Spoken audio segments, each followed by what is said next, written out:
이 시간 우리에게 주신 하나님의 말씀은 마태복음 20장 20절부터 28절까지입니다. 제가 봉독합니다. 그때 세베대의 아들의 어머니가 그 아들들을 데리고 예수께 와서 절하며 무엇을 구하니 예수께서 이르시되 무엇을 원하느냐 이르되 나 이 두 아들을 주의 나라에서 하나는 주의 우편에 하나는 주의 좌편에 앉게 명하소서. 예수께서 대답하여 이르시되 너희는 너희가 구하는 것을 알지 못하는도다. 내가 마시려는 잔을 너희가 마실 수 있느냐 그들이 말하되 할 수 있나이다. 이르시되 너희가 과연 내 잔을 마시려니와 내 좌우편에 앉는 것은 내가 주는 것이 아니라 내 아버지께서 누구를 위하여 예비하셨든지 그들이 얻을 것이니라. 일지자가 듣고 그 두 형제에 대해 분이 여기거늘 예수께서 제자들을 불러다가 이르시되 이방인의 집권자들이 그들을 임의로 주관하고 그 고관들이 그들에게 권세를 부리는 줄을 너희가 알거니와 너희 중에는 그렇지 않아야 하나니 너희 중에 누구든지 크고자 하는 자는 너희를 섬기는 자가 되고 너희 중에 누구든지 어뜸이 되고자 하는 자는 너희의 종이 되어야 하리라. 인자가 온 것은 섬김을 받으려 함이 아니라 도리어 섬기려 하고 자기 목숨을 많은 사람의 대속물로 주려 함이니라. 아멘. 예수님께서 세베대의 아들들의 요구에 대해서 그 어리석음을 이야기를 하실 때 우리는 이 안에서 이런 배경들을 생각해 낼 수 있어야 됩니다.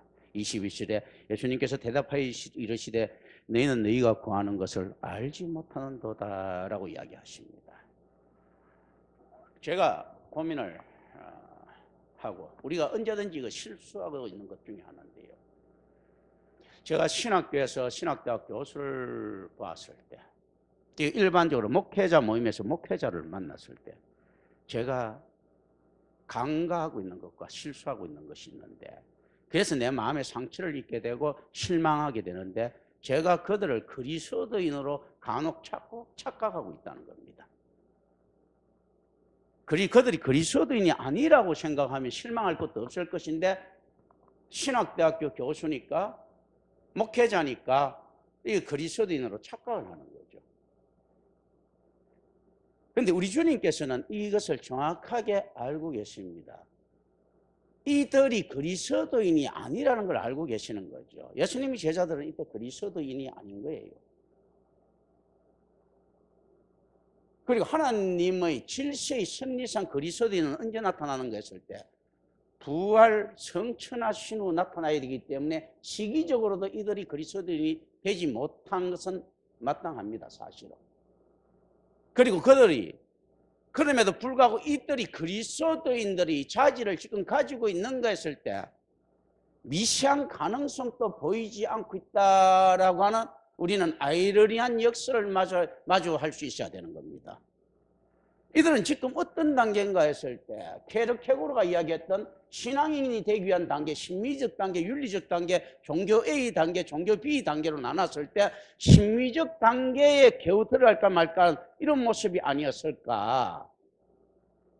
오히려 어쩌면 여기에도 못 미치지 않았을까 하는 그 지경에 이르는 자들이 어떤 자들인가 했을 때 예수님 이 땅의 공생의 기간 중에 가장 밀접하게 있었던, 그리고 우리가 위대한 사도라고 부르는 이 덜 떨어진 12명이었다 이거죠. 그렇다면 우리가 세상 사람을 보고 실망을 해야 될 일이 없을 것인데 실망합니다. 제가 불현듯 그 실망감에 젖어가지고 시도 한 편 툭 얹혀놨죠. 그 시는 제 마음에서 작금에 신학교에서 일어나고 있는 이 일 때문에 제가 어느 총장님 전화를 받고 내 마음이 심란해갖고 또 어느 교수님하고 통화를 하고 심란해갖고 저녁 늦게 그것도 11시 넘어가지고 하고 그 심란해서 이렇게 톡 적어놨는데요. 사실은 심란할 것도 없습니다. 그래서 제가 그 교수님한테 이렇게 이야기를 했습니다. 자, 교수님, 제가 한번 물어봅니다. 교수님이기 이전에 목사 아닙니까? 목사이기 이전에 그리스도인 아니겠습니까? 근데 그리스도인이라면 이 꼬라지를 가질 수 있느냐? 근데 사실 제가 그 말을 한 것도 잘못된 거죠. 예수님께서는 제자들이 이 꼬라지를 보이고 있었을 때 그런 말씀을 안 하셨거든요. 물론 이런 저희 부족함이 또는 저를 위로시킵니다. 그래, 내가 예수님처럼 되지 않는 그런 겸손함이 있구나. 예수님께서는 참는데 나는 못 참는 거 보면 그런 거거든요. 우리가 뭐 40일 금식 기도를 한다, 뭘 한다, 예수님처럼 따라가려고 하는 그것도 교만이라는 거죠. 예수님 그리스도께서는 우리 신앙의 모범이 되어야 되지만 예수님 같이 되려고 하는 것은 또한 우리가 선악과를 따먹고 하나님과 같이 되려고 하는 그 오만함에 노출되어 있는 것이 아닌가, 그 반역에 노출되어 있는 것이 아닌가라는 것을 또 우리는 조금 불현듯이는 생각해 봐야 됩니다. 그런 것들. 그러나 그것을 빌미로 해서 예수 그리스도의 삶을 따라가지 않는다면 그건 또 제자도의 도리가 아니죠. 이런 우리 고민들을 합니다. 제자들이 이렇게 이야기했을 때 니들은 니들이 무엇을 하는가 알 수가 없다라고 예수님께서 말씀하십니다. 그리고 내가 마시는 잔은 너희가 마실 수 있겠는가라고 묻습니다. 신앙적인 이야기죠. 실천되는 이 신앙의 이야기, 땀에 관한 이야기들입니다. 네가 사역을 위해서 땀을 흘릴 수 있겠는가라는 것입니다. 사랑의 땀을 흘릴 수 있겠는가? 고난의 잔이라고 하는 땀을 흘릴 수 있겠는가라고 하는 실천적 의미에서 신앙을 이야기합니다.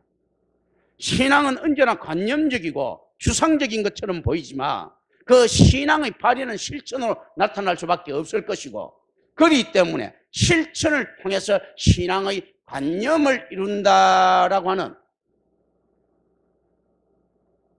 보다 더 깊은 뜻의 의미가 여기 함의되어 있다는 것을 우리는 생각할 필요가 있습니다. 임마누엘 칸트라는 학자는 누메논에 대해서 이야기를 합니다. 이 누메논을 가지고 물 자체의 개념, 그러니까 참으로 순수이성적 개념, 신적인 개념으로 이렇게 보고, 사실은 물 자체, 즉 순수이성 비판은 없다고 보는 거죠. 실천이성 비판만 존재한다라고 보는 거죠. 그 누메논이 그런데 아리스토텔레스 철학에서 차용되는 것인데, 아리스토텔레스는 이걸 자기 형이상에서 딱 한 번 사용합니다. 오히려 플라톤에게서 발견되는 이 개념들인데요, 누메나라고 해가지고, 플라톤에게서 이 누메나는 이데아적인 그 무엇이라면 아리스토텔레스에게 있어서 이 누메나는 어떤 것인가 하면 이 땅에 실제로서 존재하지만 이것이 이상적인 개념으로 발견되는 이런 것들이에요. 그래서 아리스토텔레스에 있어서는 진리는 이 땅에서 발견할 수 있고, 플라토에게 있어서는 진리가 저 위에 너머에 있는 거죠. 그래서 나파엘로의 작품 속에 이런 게 있다고 했죠. 손가락을 하늘로 가리키는 자와 땅을 가리키는 자. 플라토, 아리스토텔레스 하늘을 이야기했고 이건 땅을 이야기한 거죠. 그래서 모든 철학은 이 가운데 있다. 어떤 사람들은 모든 철학은 플라토의 주석이다라고 이야기를 하죠. 자, 이 누메나의 개념, 누메논의 개념을 이들 허접한 사상가들도 알았습니다. 어떤 걸 알았는가 했을 때 이들의 이 누메논의 가치가 어떤가 하면 이 세상에서 찾아야 되는 그 가시적인 것으로 가져갈 줄 알았단 말이죠. 그 토대 위에서 임마누엘 칸트는 실천이성을 이야기합니다. 실천이성만이 진정한 것이다 라고 이제 더 정언명법에서 그렇게 이야기를 하는 거죠. 네 행동의 중구가 보편적 자연 법칙이 된 것처럼 그렇게 행동해라는 거죠. 이들의 사상은 바르지 못하고 신학적으로 분명히 틀렸지만 이들의 접근 방식은 뭐가 닮아 있습니까? 실천을 통해서 보여야 되는 진리, 최고선의 그 무엇을 지금 구상하고 있습니다. 그렇다면 이들도 역시 기독교적인 세계관에서 크게 벗어나 있지는 않다는 겁니다. 그러나 그 결론을 잘못 내리고 있는 거죠. 어떤 것이 벗어나 있지 않습니까? 자, 우리가 믿음을 이야기할 때 우리 믿음은 마음에 있는 것이야, 자기 마음이 있는 것이야, 뭐에 있는 것이야, 이렇게 그 소리들을 합니다. 그런데 믿음을 이렇게 가져가면 어떻게 갈 수 있는가 하면 믿음은 실천이 성에 있다고 이야기한다면요. 실천되지 않는 믿음이라는 것은 얼마나 허황되고 가상적인 것인가. 믿음이 바라는 것들이 실상이라면 그 바라는 것들이 실상에 대한 구체적인 것은 어떻게 나와야 되는가 하면요. 우리 실천적인 투자로 나아갈 수 있어야 된다라는 것입니다. 이쯤에서 우리가 고난이라고 하는 믿음에서 파생될 수 있는 부수적인 요인들을 한번 생각해 봅니다. 그다음 믿는 자에게 고난은 과연 어떤 고난인가 했을 때요. 사역이죠. 워커홀릭 된 사람들, 일 중독자 된 사람에게는요. 처음에 일을 시작할 때는 그 목표가 돈이라든지 가시적인 성과였겠지만 일 중독된 자들에게는 어떻게 되는가 하면요. 들어가는 순간 가시적인 것들, 돈 이런 거 보이지 않고 오로지 일만 보입니다. 일 중독자들이죠. 그리스도인들은 어떻는가 하실 때 사역 중독자 이상의 자들이 돼야 됩니다. 그렇게 되면 우리의 믿음이라는 것은 어떻게 되는가 하면 고난을 맞이했을 때 이 고난이 어떻게 됩니까? 고난 중독자가 되는 거죠. 고난 중독자. 고난이 사역이니까. 사랑이 중독자가 되는 거죠. 무엇이 안 보입니까? 천국도 안 보이고 아무것도 안 보입니다. 중독자이기 때문에. 일 중독자가 일을 할 때는 그런 것들이 안 보이듯이. 그렇기 때문에 이것은 순수하게 일꾼이 되고 그리스도인들은 순수한 사랑꾼이 되는 겁니다. 분명히 어떤 목적, 내가 천국에 갈 목적으로 예수를 믿었다고 하지만 믿는 순간에는 믿음 중독자가 됐기 때문에 천국에 가는 것은 보이지 않고 믿음이라고 하는 워커홀릭 된 사역만 있더라는 겁니다. 그렇다면 어떻습니까? 하나님께서 보시기에 네 믿음이다 라고 이신칭이 해줄 수 있는 거죠. 어렵지 못한 자를 어렵게 하시는 하나님의 그 능력을 가지고 믿음으로 어렵게 된 하나님께서 주신 그 사역적 의미에 워커홀릭 된 이 자들을 가지고 빠져 있을 때는 천국도 아무것도 안 보이고 사랑만 보였으니까, 믿음만 보였으니까, 고난이 즐거웠으니까, 고난만 보였으니까. 그래 어떻습니까? 야, 이놈 이거 사랑에 빠져 있구만, 믿음에 빠져 있구만, 고난에 빠져 있구만. 정말로 너는 순수하게 여기 빠져 있었다. 왜냐하면 그 순간만은 진짜였으니까요. 이게 그리스도인이라는 거죠. 그렇기 때문에 그리스도인의 다른 사심들이 사역 도중에는 나올 수가 없습니다. 왜냐하면 그렇게 된다면 그는 일 중독자가 아니고 사역 중독자가 아니고 사역 비즈니스자가 되기 때문이죠. 그렇기 때문에 제자들이 향후 해야 될 일들은 어떤 것인가 했을 때요, 이 아무런 보상 없이 단지 고난에 참여할 수 있겠느냐라는 것입니다. 그리고 난 다음에 어떻습니까? 그 나머지 것은 하나님께 맡기면 된다라는 거지요. 네가 믿음에 중독됐다면 어떻습니까? 하나님이 신실하시라는 것을 반드시 믿을 것인데, 그렇다면 어차피 나와야 될 일을 걱정하지 않는다는 겁니다. 속이는 자의 질서인 국가 권력도 그나마 안정되어 있다고 생각하기 때문에 공무원 월급은 따박따박 나올 것이라고 착각하고 있습니다. 그것이 전쟁이 일어나서 언제 바뀔지도 모르는데 그 작은 확률보다도 안 나올 확률이 훨씬 더 크다라고 생각하기 때문에 믿고 있는 거죠. 공무원 생활을 열심히 하면 열심히 안 하더라도 봉급은 나온다고 믿고 있죠. 그렇기 때문에 내가 이렇게 일했을 때 얼마 받는 거 300만 원 주기로 했는데 300만 원 그 받을 수 있을까 하는 것은 그들의 관심사가 아닙니다. 내가 안 잘리고 일할 수 있는 이게 관심사죠. 그건 당연히 나온다고 믿고 있기 때문에. 세상의 질서는 불완전한데도 믿고 있습니다. 강대국이 쳐들어와서 환물시키는 순간에 그 공무원 뒤는 날아갈 수도 있는데 그 봉급은 쪼개질 수도 있는데 그런데도 그걸 믿고 있거든요. 왜냐하면 확률적으로 그럴 확률이 적기 때문이거든요. 그러나 그 확률적으로 적게 보이는 그 확률도 아무리 확률이 높아봤자 몇 천만 분의 1이나 몇억 분의 1 정도에 기껏 불과할 것입니다. 과거에 비행기에서 사고 나서 죽을 확률이 10,000분의 1이다. 뭐 이런 때가 있었거든요. 2000년대, 뭐 1990 몇 년대까지만 해도 그렇지 않습니까? 죽을 확률이 10,000분의 1이다. 그래, 10,000분의 1 확률 같으면 이거 뭐 벼락 몇 번 맞을 확률이다. 뭐 이런 식으로 하고 그냥 지나가는 거예요. 10,000분의 1이라도 굉장한 확률이란 말입니다. 굉장히 적은 확률이기 때문에 비행기를 타거든. 그런데 하나님께서 부도낼 확률은 무한대분의 1도 아니거든. 그렇다면 정말로 하나님이 사에게 함몰된 자는 그 보상을 생각하겠느냐는 거죠. 나머지는 하나님의 권한입니다. 중요한 것은 너가 그 일을 했느냐라는 것이 중요한 거죠. 하나님께서 주시겠느냐는 것은 믿어도 된다는 겁니다. 어떤 걸 의심해야 됩니까? 하나님께 바라는, 오히려 내가 이걸 할 수 있느냐를 의심해야지, 하나님께서 이렇게 했을 때 주겠느냐는 것은 의심할 필요가 없다는 겁니다. 그런데 이들은 던지는 거, 나는 할 수 있겠는데 하나님께서 과연 주실 수 있겠습니까? 라고 하는 이 잘못된 오만함이 들어가 있는 겁니다.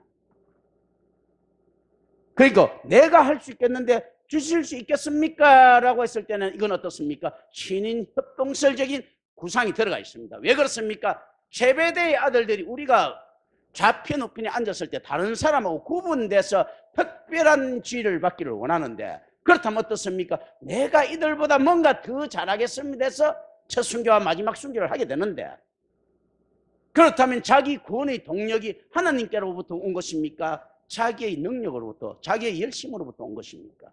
자기의 열심으로부터 왔다는 이야기거든요. 이미 신학적으로도 삐걱거리는 이 이단들이 예수님 옆에 12놈이나 붙어 있었던 것입니다. 유대교라고 하는 이단에 함몰된 인간들, 유대교는 율법을 지키는 행위를 일하는 것, 노동하는 걸로 본 거죠. 그래서 공로 신학할 때 공로로 구원을 얻는다라고 했을 때 어떻게 이야기한댔습니까? work righteousness, 일하는 것의 의로움이에요. 공로 신학, 내가 일한다는 개념을 가지고 있거든요. 우리는 어떻습니까? 불강력적인 은혜를 이야기합니다. 구원은 하나님의 사역이요, 그것도 단독적인 사역임을 이야기합니다. 우리는 전적 타락의 죄인이기 때문에 우리에게 선한 것이 조금 더 나올 수 없음을 고백합니다. 그런데 전적 타락한 자가 어떻게 자기가 죄인임을 알고 고백할 수 있겠는가 했을 때 은혜밖에 없더라는 거죠. 똥개가 똥이 음식이 아니고 똥인 줄 아는 것은요, 외부로부터 주입된 다른 지혜가, 지식이 들어왔다는 이야기거든요. 전적 타락한 우리가 죄인임을 안다는 것은 얼마나 중요한 일인가 하면요, 전적 타락이기 때문에 죄인이 당연한데 죄인임을 자각했다는 것은 다른 이질적인 것이 들어왔다는 것입니다. 이 땅에, 죄인의 땅에 죄 없는 자의 인카네이션이 이루어지듯이 이질적인 하나님 지혜의 인카네이션이 우리에게 이루어졌다라는 것입니다. 성경이라고 하는 말도 안 되는 진리의 말씀이 이 땅에 또 떨어졌다는 겁니다. 그리고 성경의 안경을 쓰고 세상을 볼 수 있는 말도 안 되는 능력이 우리에게 지급되었다는 것입니다. 아직은 이 제자들에게는 아닙니다. 우리는 성경을 보면서 어떤 생각들을 해야 되는가 하면요, 성경에 나와 있는 이 도처의 모습들이 다 우리보다 많이 열등하다. 사도 바울 시절에 이르러서야, 사도 바울 사도행전 시절에 이르러서야 비로소 이들이 올바른 사역자로서의 역할을 감당하게 되는 모습을 우리는 볼 수 있을 것입니다. 복음서에 나오는 이들은 모두 다 열등합니다. 예수의 죽음 이전에 있었던 행위들, 부활 성천에 있었던 이전에 있었던 행위들, 오순절날 이전에 있었던 이 모든 행위들은 지금의 우리보다 열등할 수밖에 없습니다. 그래서 우리는 성경을 어떻게 봐야 되는가 했을 때 거룩함으로, 거룩한 눈으로, 은혜로 봐야 되겠지만, 성경의 사람들을 어떻게 봐야 되는가 했을 때 만만하게 깔고 봐도 됩니다. 우리보다 나은 놈이 어디 있어요, 여기?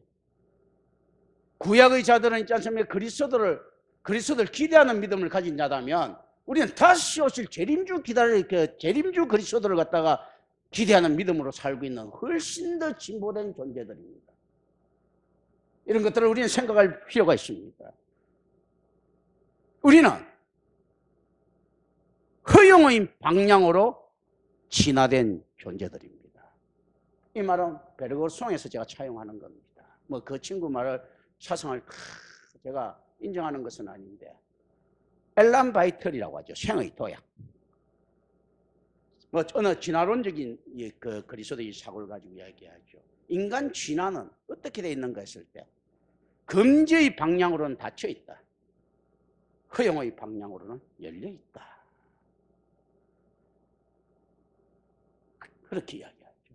금지의 방향으로는 닫혀 있는데 허용의 방향으로 열려 있는데, 우리가 금지의 방향으로 들어가려고 하지 말고 허용의 방향으로 이렇게 들어갔을 때 성경이 가는 데까지 나아가고 성경이 멈추는 곳에서는 우리가 멈춰서는데, 우리가 우리의 선조들보다도 조금 더 많이 성경 앞에 들어갑니다. 그들은 우리보다 좀 더 일찍 멈춰섰다면 이제는 우리는 좀 더 들어가서 멈춰섰을 것이고, 우리 후배들은 우리보다 좀 더 깊이 들어가서 멈춰설 수 있는 능력을 가진 선지자들이 나타날 것입니다. 그래서 후발주자들은 언제나 선발주자들보다도 현명합니다. 그래서 모세와 같은 선지자들을 갖다가 다시 보내주신다고 했을 때 그 더 뛰어난 선지자들을 이야기하는 거죠. 예수 이전에 예수님보다 뛰어난 선지자가 없었는데 예수님께서는 놀랍게도 이런 이야기를 하십니다. 너희 중에 나보다 더 큰 일을 할 자가 있다. 그것도 지금 제자들을 보고 이야기하는 거예요. 예수님께서 그렇게 이야기했다면 우리는 또 그 제자들보다 월등하게 위대한 일을 해야 되는 자들입니다. 그럼 우리는 예수님보다 얼마나 이 세상 사역에서 어떤 면에서는 역설적으로 우위에 있는가? 우위일 수 없는 우위. 역설적으로 그는 무슨 말인가 하면요, 우리를 압박하는 요소가 됩니다. 우리는 얼마나 그리스도이신 예수보다도 더 뛰어난 사역을 해야 되겠는가? 그 근원은 예수 그리스도께서 반드시 우리를 도우실 것이기 분명하기 때문에 예수 그리스도 플러스 김경철이라는 목은 해내야 되는 이런 놀라운 강박관념 속에 저희들은 놓여 있습니다. 이 놀라운 압제 속에 놓여 있습니다. 이 놀라운 섭리 속에 잡혀 있습니다. 생각한데 이 우리 그리스도인들은 얼마나 사랑이 아니면 얼마나 살아갈 수 없는 존재들인가 했을 때요, 독재자의 손보다 더 강력한 손에 잡힌 하나님의 진노의 손길에 잡힌 우리가, 하나님의 사랑의 손길에 잡힌 우리가 자유롭고 노예처럼 조정 안 당할 수 있는 유일한 방법은요, 사랑하는 겁니다. 하나님께서 허용하신 사랑의 그 무한대 속에서 우리가 사랑하는 것. 하나님께서 하나님 앞에 잡힌 우리가 내 이웃을 사랑하지 못한다면 나는 얼마나 비참하겠습니까? 로봇이 되고 말 것이다. 수도 없이 많은 사람들이 범한 그 오류처럼 셋일 것이다. 네가 내 고난에 동참할 수 있겠는가 했을 때 동참하지 못한다면 우리는 얼마나 비참한 것인가 라는 것입니다. 그리스도의 고난에 동참한다는 것은요, 그의 사역에 동참한다는 것이고요, 그리스도의 자유에 동참한다는 것이고, 무한한 발현에 동참하는 것입니다. 무한대 속에 있는 우리가 무한대의 구속을, 무한대라고 하는 공간의 구속을 받는데 공간이 제약이 있을 수 있습니까? 무한대라고 하는 법칙의 구속을 받는데 그 법칙이 제한이 있을 수 있습니까? 이미 그 구속은 구속이 아니죠. 그 구속은 이미 자유함입니다. 그래서 예수님께서 물으시는 것입니다. 니들이 그 고난에 동참할 수 있겠는가? 나를 따를 수 있겠는가? 그리스도를 따른다면 우리는 반드시 그리스도와 연합된 자로서 천국에서는 그리스도와 같이 될 것인데 이놈의 개떡과 같은 자아우가 무슨 필요가 있습니까?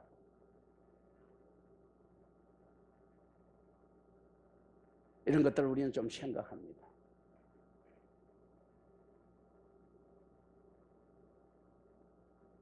인간이 만들 수 있는 것들이 무엇이 있을까? 이제는 많은 사람들이 의뢰를 합니다. 인간 복제, 인간이 인간을 만드는 행위들. 금단의 영역처럼 여겨지는데요. 저는 생각합니다. 우려할 필요가 없다. 왜냐하면 이것은 이미 있었던 이야기들입니다. 인간은 오히려 늦은 거죠. 자연이 자연을 만드는 행위들 이미 있었던 이야기들입니다. 인간이 부부라는 관계를 통해서 사람을 낳았던 이야기들은 이미 있었던 이야기들이고요.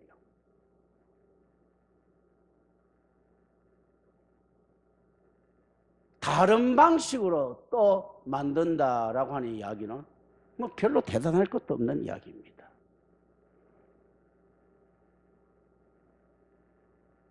그래서 고대의 학자들이나 스피노자 같은 자들은 또 이런 구상을 하는 거죠. 소산자와 능산자라고 하는 거예요. 생산시키는 자연과 생산된 자연을 이야기하고 있지 않습니까? 그리고 능산자, 생산시키는 자연을 신으로 보기 때문에 자기는 범신론자가 아니다라고 헛소리를 하죠. 나투라 라투란스라고 하죠. 능산자. 나투라 라투란타, 소산자, 생산된 자연. 나투라 라투란스, 능산자, 생산시키는 자연. 이미 자연은 거짓거리 하고 있었습니다. 문제는 이 자연을 신으로 본 놈이 이제 인간이 인간을 만들어내고 복제를 하게 될 때 신처럼 여기고 있지 않는가. 과학이나 이성이 굉장히 높아져 버렸습니다. 그런데 옛날부터 있었던 거예요. 자연에게도 신격을 부여했죠. 나투라 라투란스에게. 그런 의미에서 우리 과학을 추구하고 있는 인간에게 신격을 부여한다고 해서 무엇이 차이가 있겠습니까? 우리는 훨씬 더 열등한 거죠. 아까 앨런 바이틀에 대해서 나머지 이야기들을 해봅니다. 자, 인간 진화는 금지의 방향으로 닫혀 있고 허용의 방향으로 열려 있다. 인간은 습관을 통해 본능을 행하지만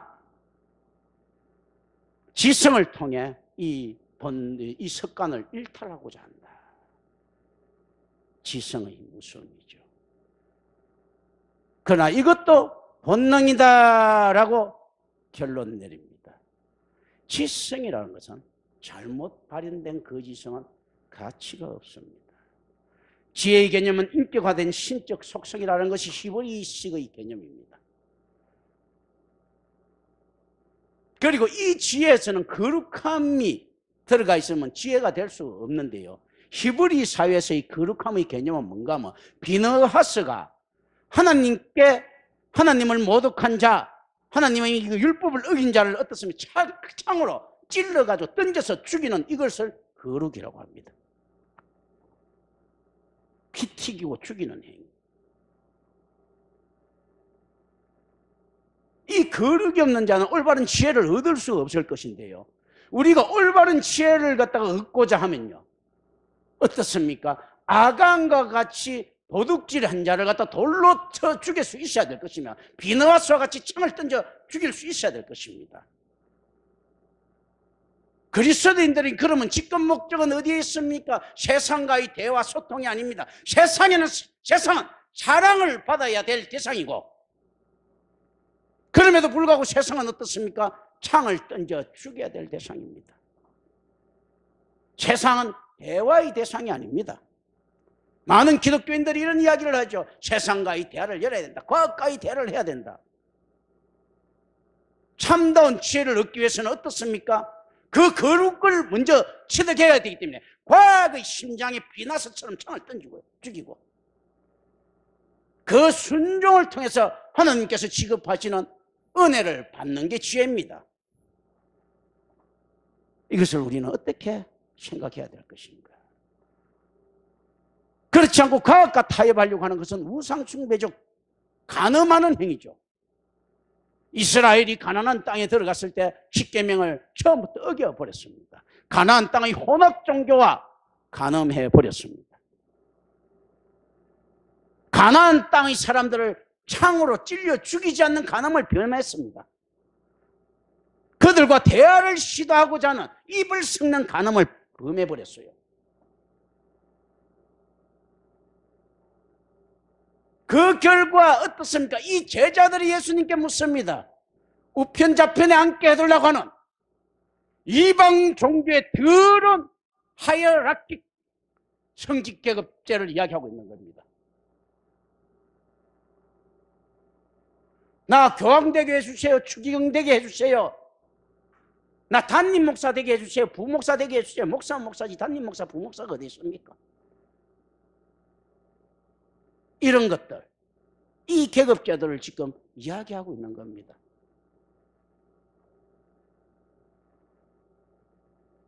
그것도 거강꾼을 통해서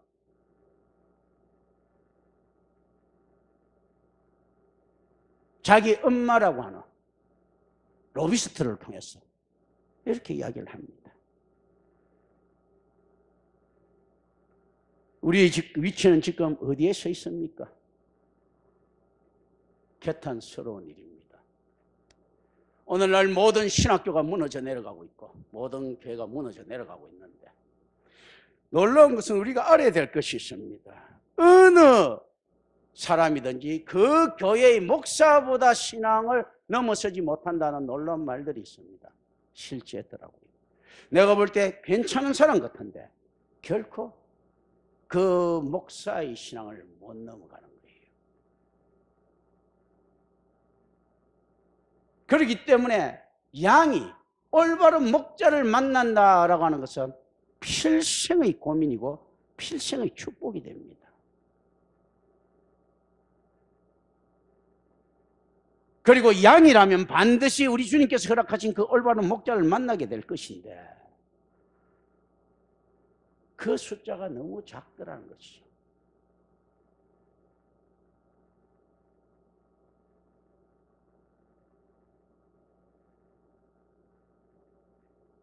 양의 탈을 선 이리들이 덕실거립니다. 우리 주님께서는 이들을 보고 어떤 이야기를 하시는가 하면 이들이 모습을 봤을 때는 일인데 이리를 보고 오히려 역설적으로 이리의 탈을 선 양의 모습을 볼 수 있었습니다. 그래서 참을 수 있었습니다. 우리의 능력으로는 양의 탈을 선 이리가 양처럼 보이지 않겠느냐라는 겁니다. 기독교인들의 실천은 좀 더 격렬해졌습니다. 예수님보다 더 많은 것을 해야 되겠는데요.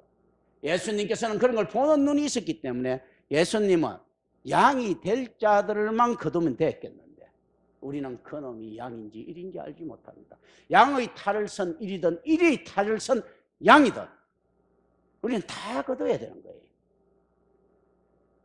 그렇기 때문에 우리는 예수님보다 실제로 능력이 좀 더 있어야 되는 겁니다. 예수님께서는 참고 기다리면 양 될 자들을 갖다가 참고 기다렸다면 우리는 참고 기다렸는데 일이 될 놈들도 같이 참고 기다려야 되니까 우리가 얼마나 예수님보다 더 큰 일을 해야 되겠습니까?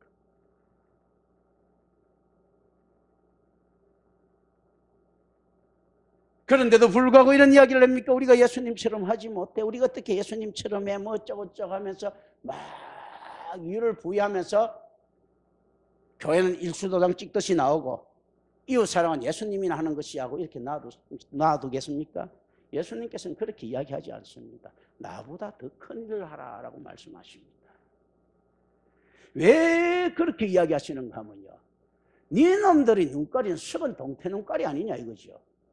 가장 현명한 나니까 이렇게 구분해갖고 사회 갈 수 있고, 니고데모가 와도 보낼 수 있지만 니들은 니고데모가 나면 바지끄러기 잡고 영접해라는 거죠. 니들은 그거 모르지 않느냐, 될 놈인지 안 될 놈인지.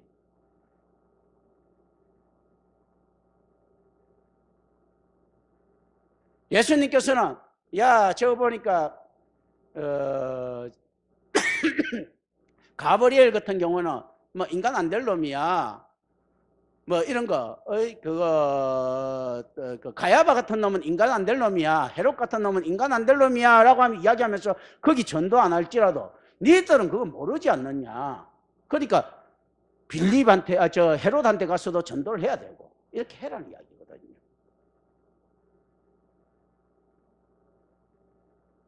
그렇지 않습니까? 왜냐하면 능력이 부족하면 발품이라도 많이 팔아야지 뭐. 예수님보다 우리가 훨씬 더 뺑뺑이를 돌아야 된다는 이야기입니다. 그런데 우리는 살짝 예수님의 위대하심을 찬양하면서 찬송하면서 자기의 사역을 약해시키죠. 우리가 예수님보다는 더 할 수 없지 않느냐. 그런데 예수님께서는 그렇게 이야기하지 않으시고, 니들이 죄로 인해서 니 대가리가 그렇게 어리석어지고 네 눈가리가 그렇게 동태 눈가리가 됐다면 무엇을 해라고요? 네 마음속에 하나님께서 주신 은혜의 사랑으로 채우고 몸으로 때우라는 겁니다. 그것이 뭐라고 이야기합니까? 지혜라고 이야기합니다. 실천을 지혜로 이야기합니다. 실천을 믿음으로 이야기합니다. 실천이 없는 믿음은 믿음이 아니죠. 근데 예수님께서는 어떻게 이야기를 합니까? 네 실천을 통해서 네 믿음을 확인해라는 것입니다. 네 사고를 통해서 네 믿음을 확인하는 것이 아니고, 네가 무릎 꿇고 기도하는 척하면서 성경책 들고 막 맨날 읽는 척하면서 하는 것이 아니고, 네가 과연 네 이웃 사랑을 실천할 수 있겠는가, 이걸 통해서 네 믿음을 확인해라는 겁니다. 네 믿음이 언제 확인되는가 했을 때, 골방에 앉아서 경건하게 하면서 아유 내가 내 세상에 많이 빠져 있으니까 너무 힘들었어 이거, 아유 이제 골방에 있고 이제 막 하니까 내 은혜가 넘치네 할렐루야 하면서 이 이야기가 아니고, 창녀굴에서 전쟁터에서 있으면서 피 튀는 곳에 있으면서 더러운 곳에 있으면서 실천하면서 성경 없이 네가 성경적인 삶 살아갈 수 있겠는가? 이걸 예수님께서는 요구하고 계십니다. 이 트레이닝이다. 그래서 교회는 어느 곳인가 했을 때 언제나 흩어지기 위해서 모이는 곳입니다. 모여 살기 위해서 모이는 것이 아니고, 교회에서 말씀을 귀로 듣고 귀로 보았으면 어떻게 하라고요? 네가 나가서 어쩔 수 없이 발견할 수밖에 없다. 이 공명을 때릴 수밖에 없다. 리선을 살 수밖에 없다. 리선도 할 수밖에 없다. 정말 은혜 받은 자는 예레미야처럼 가슴이 불타는 듯해서 참고 있지를 못한다라는 것입니다. 바울의 행위들처럼. 그걸 가지고 할 수 있겠느냐라고 예수님께서 묻습니다. 내가 마시는 잔을 네가 마실 수 있겠는가라고 이야기할 수 있습니다. 하고 있습니다. 그들이 말하되 할 수 있다고 이야기를 합니다. 이들의 말은 뻥이었지만 하나님께서는 이 고백 위에서 이들의 말을 실천으로 거짓이 아닌 걸로 바꿔 놓습니다. 예수님께서 할 수 있겠는가 물었을 때는요, 어떤 이야기들입니까? 인간으로서는 할 수 없으되 하나님으로 할 수 있겠다라는 이야기죠. 네 가운데 내가 있느냐 이야기죠. 너가 하는 것이 아니고 하나님이 네 가운데 임하고 있느냐 이야기죠. 이때 할 수 있다라는 것을 잘못 해석하면 공로신학으로 갈 수 있지만, 또 잘 이야기하면 신앙으로 이야기할 거죠. 왜냐하면 내가 하나님이 필요합니다 할 수 있다는 것은. 하겠습니다라는 것도 내가 하겠다는 것이 아니고 하나님께서 할 수 있게 해주실 것입니다 할 때는 믿음이 되는 거죠. 이들이 지금의 고백은 어떤 고백이겠습니까? 지가 할 수 있다는 유대주의적 사고가 베이스 있겠지만 성경은 어떤 이야기를 합니까? 이것을 유대교로 이야기하지 않고 그리스도교로 이야기해버립니다. 할 수 있습니다 했을 때 어떻습니까? 그리스도께서 해주실 것을 믿습니다라고 하는 자기 신앙 고백이 되는 겁니다. 그러니까 이 의리석은 제자라고 하는 이 12놈의 고백에 관계없이 이 고백은 어떤 고백이 되어버립니까? 예수 믿고 하겠습니다라는 고백이 되어버린 겁니다. 이들은요, 내가 하겠습니다라고 했는데 하나님께서는 어떻게 만드십니까? 예수 믿고 되겠습니다라고 바꿨습니다. 그러면 할 수 있습니까? 없습니까? 할 수 있죠. 뭐하다고 닮아 있습니까? 하나님께서 아브라함의 고백을요, 거의 의로 여기시고, 이 신칭이죠. 의롭지 못한 자를 의롭게 여기시고, 거의 믿음으로 여기시고, 우리한테 어떤 믿음이 나올 수 있습니까? 그러니까 이들의 제자들의 고백에서 그리스도의 향기가 날 수 있다면 불가항력적인 은혜들이 돌아간 거죠. 아브라함의 그 의심 없는 것이 어떻게 의심이 없는 겁니까? 개뿔이는 맨날 의심하고 있었을 것인데 아브라함 하는 행동 보면 꼭 입 다물고 있었어도 중간중간 한 번씩 던지지 않습니까? 그럼에도 불구하고 어떻습니까? 하나님께서는 그것을 그 순종과 의로 여기시는 거예요. 그럼 의로운 겁니다. 하나님께서 어렵다고 생각하시는 자는 반드시 어렵습니다. 그가 어떤 살인자라 할지라도. 이 제자들이 지금 할 수 있습니다 할 때는 자기 금방진 예수 그리스도에 대한 정체성이 전혀 없는 오순절 이전의 사건이기 때문에 전혀 가치 없이 들릴 수 있었는데 예수 그리스도가 부활 승천하시고 나니까 이게 어떻게 됩니까? 믿음이 되는 놀라운 역사를 체험하게 됩니다. 그리고 이들은 이것을 적게 됩니다. 예수 그리스도가 부활하시고 난 다음에 부활 승천하시고 난 다음에 이 내용을 듣죠. 이 부끄러움을 적는 이유가 뭡니까? 우리는 부끄러움으로 잘못했는데 하나님께서 이것을 바로 잡아 주셨더라라는 겁니다.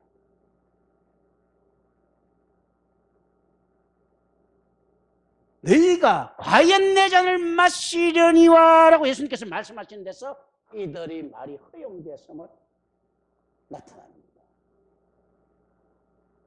야고보와 요한이 이야기했던 자신감 때문에 이게 된 것이 아니고 예수님께서 허용하십니다. 너희가 과연 이 잔을 마시게 된다라는 겁니다. 또 그렇게 된다면 하는 가정도 들어가 있는 거죠. 예수님의 가정은 가정이 아니고 실현이죠. 바라는 것들이 실상들이 나타나는 그 놀라운 순간들입니다.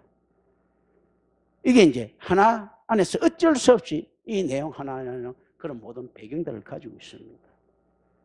오늘은 22절까지만 해야 되겠네요. 다음 주에 하겠습니다. 기도합니다. 은혜로우신 아버지 하나님 감사합니다. 우리 주 예수 그리스도 이름으로 기도합니다.